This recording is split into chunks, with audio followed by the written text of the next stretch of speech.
Hey, what's going on? Thank you so much for watching. It would mean the world to us if you could just scroll down, like, hit the subscribe button for the Snaps YouTube channel. It goes a long way towards helping us out. Now, let's dive into some college football. It has been reported that ESPN has agreed to a 6-year, $7.8 billion extension with the College Football Playoff Committee to continue to be the home of the college football playoffs. Makes sense, right? Where that gets a little weird is nobody actually knows what the college football playoffs is going to look like after that. And right now, this contract, I want to say, pays out. We're going to use napkin math here. Yep. Right now, the contract pays out about $600 million a year. I think 80% of that goes to the Power Five, 20% to the Group of Five, and all that revenue is distributed equally. Well, you're going to jump from $6 million to about $1.3 billion per year. So you're talking about the revenue doubling, and yet no one has agreed how that revenue is going to be split. And therein lies some interesting because earlier this month, we didn't even talk about it on Snaps, kind of happened in the dark, but the Big Ten and the SEC formed, quote, a joint advisory group. The stated goal of this joint advisory group was to, quote, take a leadership role in developing solutions for a sustainable future of college sports, end quote. Now, they would both go on to say that they were too invested in the NCAA to want to break away. They want to keep it around, but I would say that those words are probably cold comfort in the dark time, because let's just think about it. We have a blank slate, Aaron, and you can look at it from a leverage situation, right? The haves are going to want more. The have-nots are going to want to be equal. Who has leverage? If you are the Big Ten and the SEC, why would you ever agree to a deal in which the Big 12 and the ACC is going to get equal revenue to you? It is being reported that the SEC and likely the Big Ten as well will push for a situation in which there are no bids given out. Because again, if you're playing in a conference that features Penn State, Michigan, Ohio State, Oregon, USC, Iowa, Nebraska, and then you got Mizzou, LSU, Alabama, Auburn, UGA, Florida. I mean, you know, all the Texas, Oklahoma. Just like why if you're in those conferences, why would you be okay with somebody playing UCF in Houston and getting treated in the same manner you would be? You would. Well, I think also and I do think, you know, kind of going back to what we just talked about before for this 5+7 model that we're going to experience for the next 2 seasons. If we do get to what we anticipate, where there is half the field, if not more than half the field from those 2 conferences, that only goes into it like, hey, we're the teams actually playing for the championship. We're the 2 conferences winning championships. We are different. Let's just be honest. Like the Big Ten and the SEC are superior to the Big 12, to the ACC, to obviously the Group of Five. Like they're in a different ball field. It's the 2 super conferences, and then kind of everyone. I wouldn't go to as far as to say like a minor league, but they're going to be winning championships more times than obviously these other conferences. Why would they be taking the same kind of compensation as the Big 12, as the ACC? So they hold the power. Let's be honest. They're the 2 most powerful conferences in America. They joined forces for a reason. It's survive and evolve or die. And the SEC and the Big Ten over the past few years have evolved to adding these incredible football teams from across the country to bolster their conference for a situation like this, where they get to be greedy as hell in that room and say, you know what? We hold the power. This is what we want. And either you make it happen or we'll figure out something on our own. And the other portion of this is that first off, there's a couple of things. Somebody say, oh, well, what about like the alliance that, you know, was famously formed a few years ago with the Big Ten and the Pac-12 and the Big and not the Big 12 and the ACC? We saw how that worked out, right? Big Ten ends up stabbing him in the back. They end up taking a couple teams. The thing about that alliance is that was a reactive alliance. This is a proactive alliance. I do not view the Big Ten and the SEC as bosom buddies.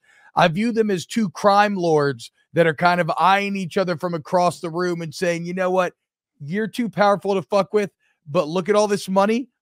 Me and you, we could split this money. That'd be great. But these fucking guys, We can't get you want us to share with these fucking these guys right here? I don't fucking think so. You think the Big Ten's going to try to stab the SEC in the back and vice versa? I mean, they have the biggest brands in college football, and if we get to a point too over the next 2 seasons where, I don't know, for those who saw or not, like there is more discussions with Florida State and the ACC, and I'm sure other schools and the ACC about getting out of that grant of rights.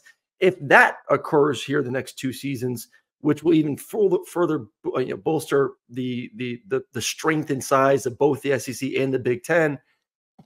At that point, why do we even need the other conferences? I mean, if the SEC loses their big boys and there is more of a restructuring where Florida State and Clemson and the Carolinas and Miami join forces with either the Big Ten or the SEC, how does anyone else survive at that point? I mean, we could be sitting in the end completely of the ACC, and the Big 12's kind of just left there as I don't know what, but far from what the Big Ten and SEC are. Well, it's and the thing is, it could even be a situation, Aaron, where in name they are all still together, but in practice it'll just be kind of a slow creation of the Super League, right? Where I see no world in which equal revenue sharing happens. I just do not see it. So then, though, it becomes a bit of a self-fulfilling prophecy where, okay, if you're the Big 12 and you're the ACC, you accept less because you're kind of forced to accept less because you'd rather get left with less than nothing. But eventually that becomes nothing because the gap continues to widen because you're working at a resource disadvantage. Also should be noticed, ESPN is growing impatient.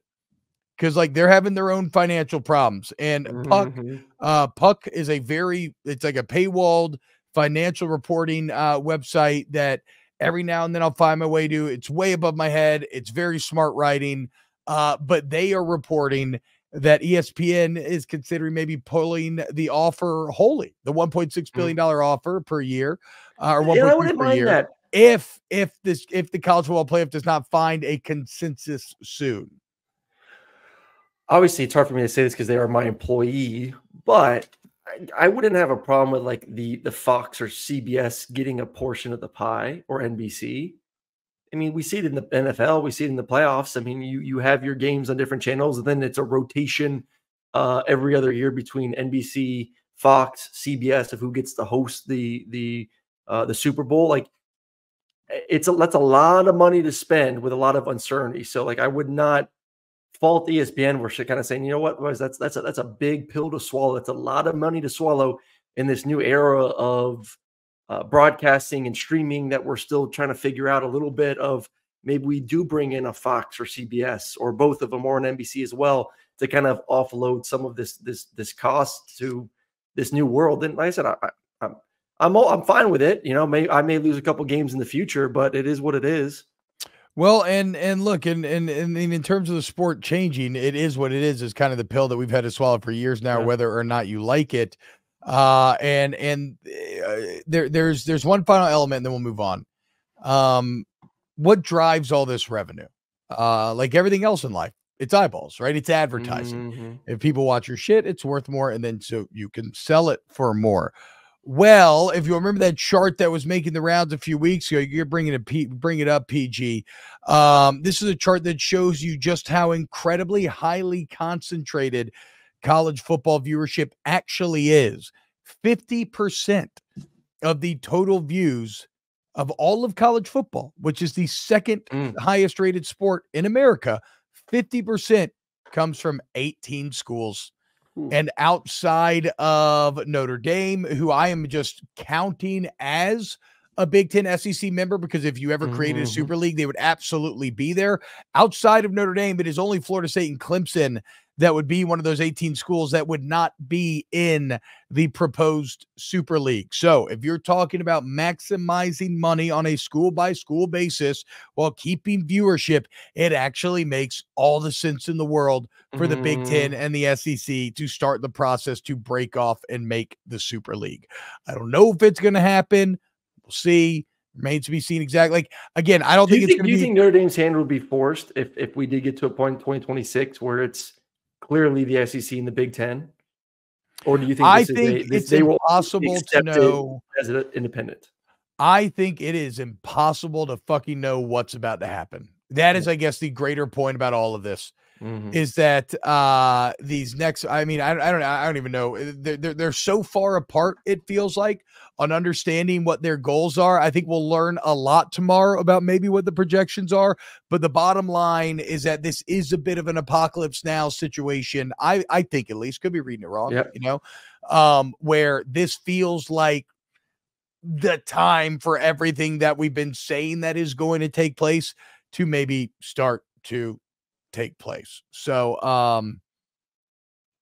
I agree. I would love to have Shane Gillis on the show, Dallas. It's a great call. So we'll see though. We'll see. Just be on the lookout for it tomorrow. I guess again, all you need to understand, they have to shape the future of college football after, the next 2 years are already in, but after that. And again, why would Sankey and company take the same amount of money as these other conferences? Why would they accept auto bids when they clearly feel like none of that behooves them? And well, maybe I don't know, maybe that ends up looking like promotion or relegation. That would be the dream, but I don't think it's going to happen. Please, I know. Please, let's get to promotion relegation. For those who don't know, T-Bob's other co-host, Jacob Hester, really started pounding the table for this a few years ago, and essentially it's the model for European soccer, where you do have the Premier League, and then you kind of work your way up and down based on where you finished the previous season. Incentivizes, say, a Vanderbilt who doesn't really put in the resources and time, but still gets a big fat check from the SEC. Why should they be playing and getting all those? Just like we talked about with these conferences, why are you getting the same resources if you're not producing the same or putting it into what this is generating money-wise? So I would love it. I think that's impossible. I think that's going to be impossible because I don't know how you create enough of a carrot on a stick to make the Kentuckys of the world agree to that, right? You can't even force them into a 9-game schedule yet, right? So I don't know how in the hell you could ever make them, unless the potential rewards or the political pressure somehow became so high, they would accept that. Because from where I sit, if I'm Kentucky or into those schools, I'm like, fuck you. No, I get it. I know 100%. I get it. But let's just say from a standpoint of what the Big 12 is going to look like, if we do get to a point where it is the Big 10 in the SEC, Florida State and Clemson and Miami and the Carolinas jump ship and the ACC's kind of left. But like, you got a lot of teams in that league that are far more deserving of that big fat paycheck and to be a part of the conference than some of the teams that are currently in the Big 10 and the SEC. And if you're trying to maximize eyeballs, and on top of that, to from an ESPN standpoint, to make this deal more, easily digestible, you want the best teams playing week in and week out in the best conference. Yeah, to be clear, in these scenarios, again, I'm not a lawyer, except when it comes to ornithological law, I should say. But I in my head canon, I have Notre Dame, Clemson, and Florida State in whatever the Super League is that is eventually for. But we'll see. Maybe we'll know maybe more tomorrow, and maybe Sankey's like, no, we're nice. Keep the money. I don't know. Doubt it. We'll see.